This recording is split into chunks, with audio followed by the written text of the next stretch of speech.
Neptune strike ye dead, Winslow!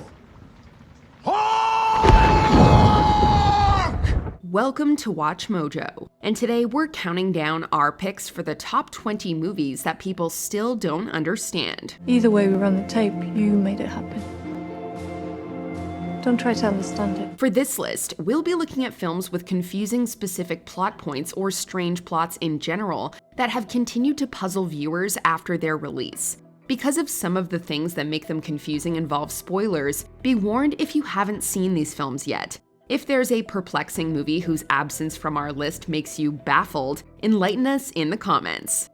Number 20, Coherence.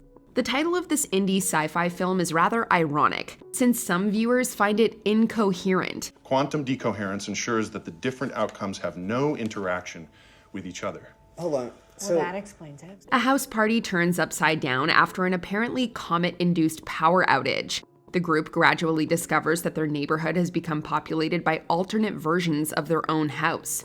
This leads to multiple interactions with alternate versions of the characters first introduced. Keeping track of which version of which character we're following can be tough for first-time viewers, and the many twists and turns the plot takes are equally tough to follow. It's a great achievement of low-budget sci-fi, though, with mostly improvised dialogue. We're in a different reality here. Yeah, we're in a different reality because the reality where I am from, my best friend didn't sleep with my wife. Hugh, do you not understand what I'm saying? Number 19, Only God Forgives. A polarizing, surreal crime film, Only God Forgives follows Julian, an American criminal in Bangkok, as he pursues his brother's killers. You are Julian.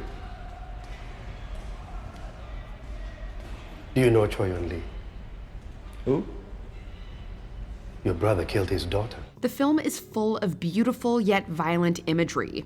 Dialogue is minimal and frequently doesn't give much insight into the characters. Julian also has several surreal visions. Things the characters say or do are often inexplicable. If you're looking for a good story, Only God Forgives will leave some feeling less than forgiving. It's more of an experience, and if you go into it with that in mind, it may hit better for you, or you might still leave it feeling confused. Who knows? You're right. I don't understand you. Number 18, Mr. Nobody. Any movie with multiple timelines is bound to be confusing, but in Mr. Nobody, it's especially difficult to keep track of them all. It should be written on every schoolroom blackboard. Life is a playground. Or nothing. The film follows the life, or lives, of Nemo Nobody, the last mortal human, as he recounts the various versions of his life which he somehow remembers on his deathbed. How much of what he's saying is real or made up is anyone's guess. If you can wrap your head around it, it's a great look at the importance of choice and regrets, but it will doubtless require multiple viewings, because nobody will understand it all the first time around. All of this must seem very complicated to you, but it's simpler than you think. Number 17, The Lobster. Director Yorgos Lanthimos' films are basically all bizarre, but the poster child for his filmography is The Lobster. Smoking is not allowed. That way you'll be able to run for longer during the hunt without getting tired, and your breath won't smell when you kiss. Enjoy your stay. Set in a dystopia where being unattached is a crime, single people are given just over a month to find a new partner or be turned into an animal. At least they get to choose which one, though getting hunted by your peers is pretty harsh. The premise alone is quite the head-scratcher, and the weirdness that pervades the movie is bound to alienate plenty of viewers. Add in an ambiguous ending, and The Lobster is a film that's as tough to crack as the titular crustacean. I'm going to shoot you. I only have 2 days left. I need more time. Do you actually believe another day will make a difference? Have you seen how ugly you are? Number 16, Under the Skin.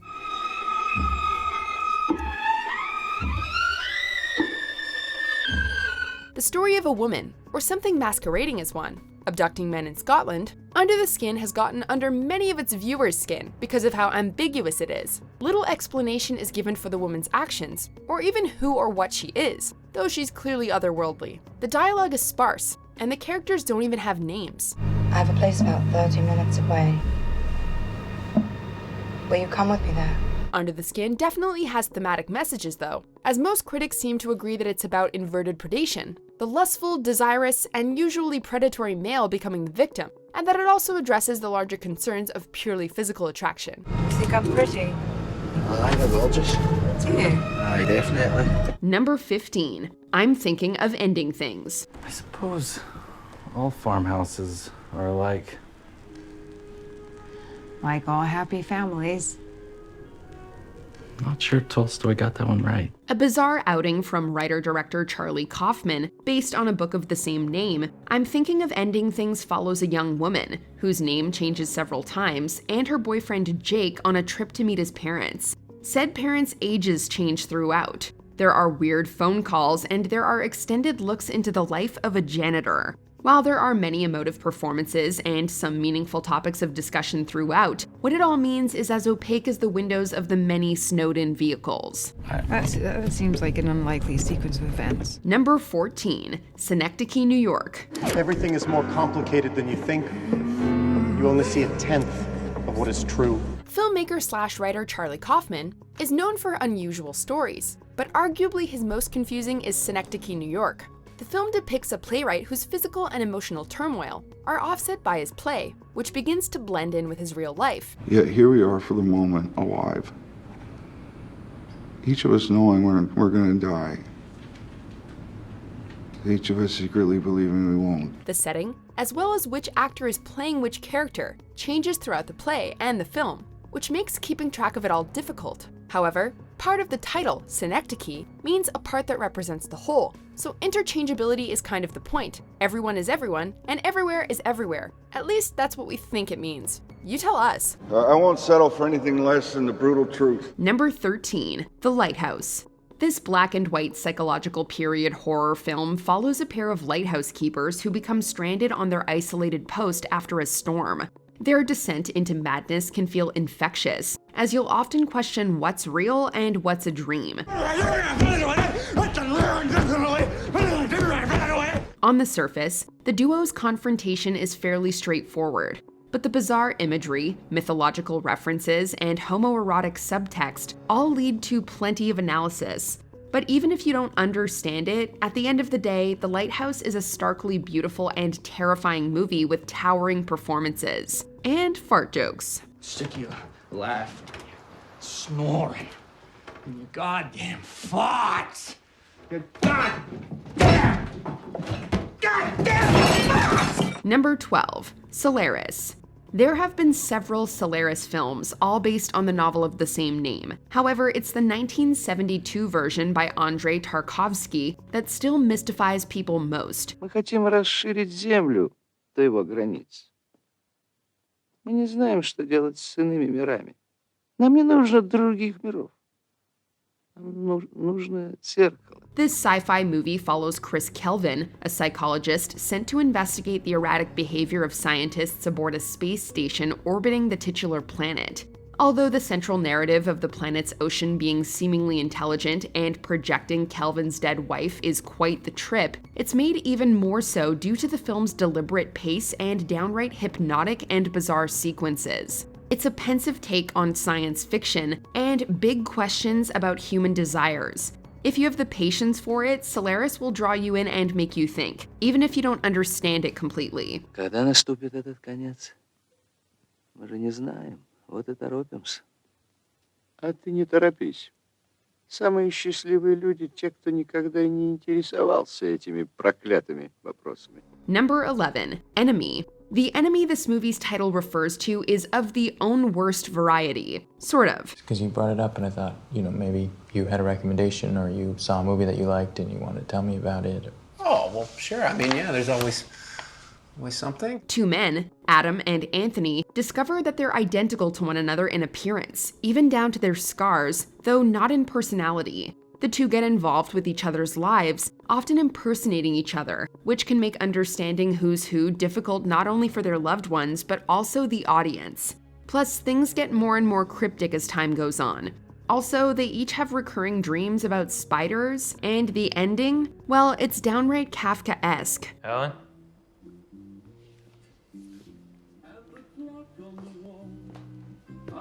Ellen?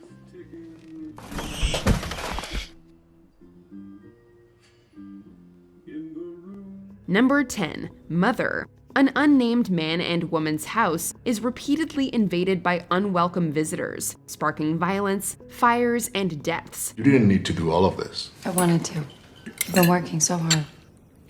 Yeah, right. Taken at face value, nothing that happens makes any logical or narrative sense. However, once you learn that Mother is basically a huge allegory for the Bible, climate change, and the destructive nature of humanity, it can still feel like a pretentious mess of a movie, albeit one with a message bound to be divisive. If you try to watch Mother without understanding the symbolism behind it, you're gonna have a bad time. And depending on your perspective, knowing what it's about may not change that opinion. No, that's not for you. He said to share. But it's not yours. They're hungry and thirsty. Number 9. Cloud Atlas. The Atlas, I believe, is the only thing I have done in my life that has value. The Wachowskis aren't exactly known for clarity when it comes to their work, but this adaptation makes their other stuff seem simple. An ambitious sci-fi story told across centuries, Cloud Atlas follows several groups of characters whose lives seem connected, especially since actors play multiple characters across the tales. Our lives are not our own. From womb to tomb, we are bound to others. Whether they're reincarnations of one another is somewhat unclear, and the fact that some of the stories are referred to as fictional in the context of other segments leaves many uncertain as to what's real. Interconnectedness seems to be the major theme though, so real or not, they and we are all a part of the same story. One 24-hour cycle in Papa songs is identical to every other. Number 8. Pi. Everything around us can be represented and understood through numbers. Psychological thrillers are prone to intricate plots that can be hard to understand, but even by the standards of the genre, Pi is incredibly difficult to pin down. The debut of director Darren Aronofsky, Pi follows Max, a number theorist whose obsession with an apparently divine number leads him on a convoluted journey. Max suffers from paranoia and hallucinations, making the line between delusion and reality very ambiguous, right down to its rather vague ending. Something's going on. It has to do with that number. The film explores several religious and existential themes, which, when added to all the mathematics stuff, culminates in a film that goes over most viewers' heads. This 216 number. This is insanity, Max. Or maybe it's genius. I have to get that number. Number 7. Tenet. Christopher Nolan loves to craft complicated, high-concept action films, but one of his most difficult to unravel is Tenet. One of these bullets is like us, traveling forwards through time. The other one's going backwards. Can you tell which is which? The film follows the eponymous organization, which battles forces capable of inverting entropy, in other words, moving backward through time. While this makes for some incredible visuals, keeping track of the globetrotting intrigue, as well as who's doing what when, can be a monumental task for some viewers.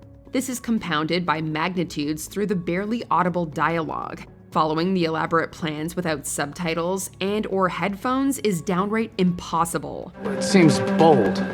Bold, I'm fine with. I thought you were gonna say nuts. Number 6. Donnie Darko. You can't just lump everything into these two categories and then just deny everything else. While some point to Richard Kelly's ambitious, sprawling film Southland Tales as the most incomprehensible in the director's repertoire, Donnie Darko is arguably more accessible in its confusingness, if that makes any sense.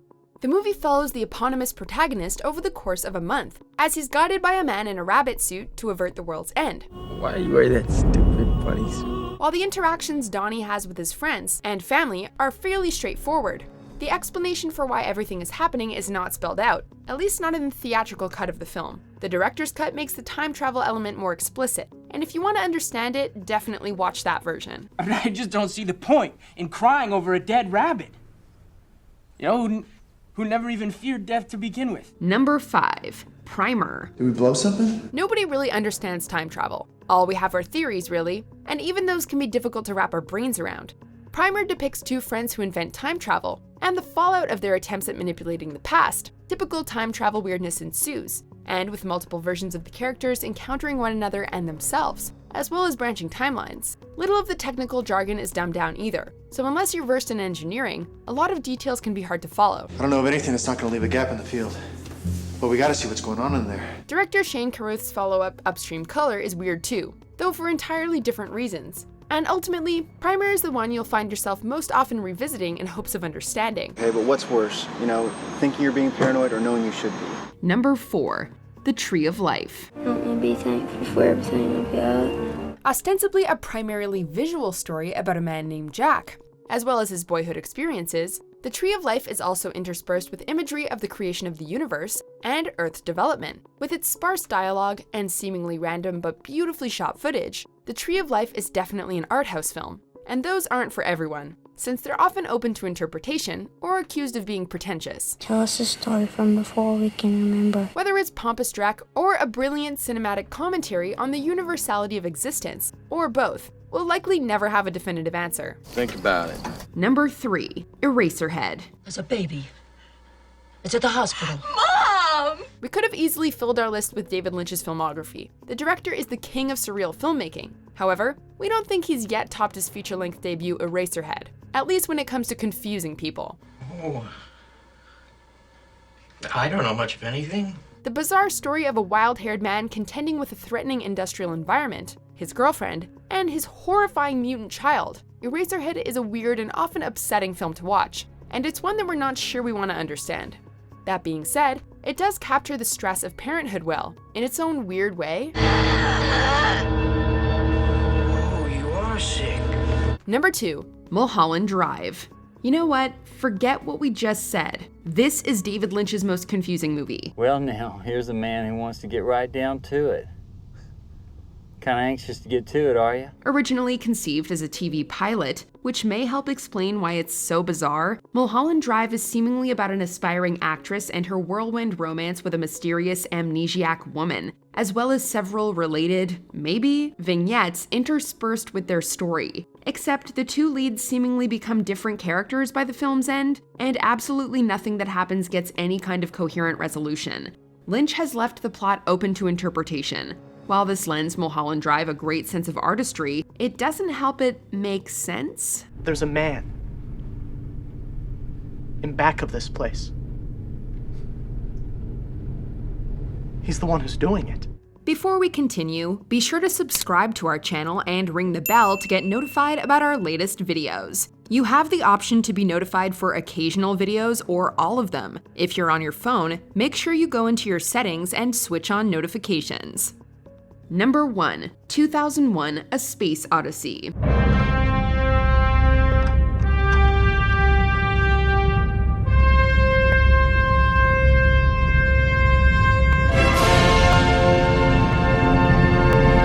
A seminal science fiction movie, 2001: A Space Odyssey is one trippy trip through space. The film is presented in 3 sections, first at the dawn of man, next on a manned spaceflight, and lastly in a strange locale experienced by the last surviving astronaut of the aforementioned journey. All are connected by a mysterious monolith. 2001 tells its story primarily through music and visuals, so it's very thematically driven, rather than story-driven, though the middle portion is fairly straightforward. Here are sir, main level please. Whether you understand it or not, 2001: A Space Odyssey is absolutely captivating from its beginning to its surreal and grandiose end. This conversation can serve no purpose anymore. Goodbye. Did you enjoy this video? Check out these other clips from WatchMojo and be sure to subscribe and ring the bell to be notified about our latest videos.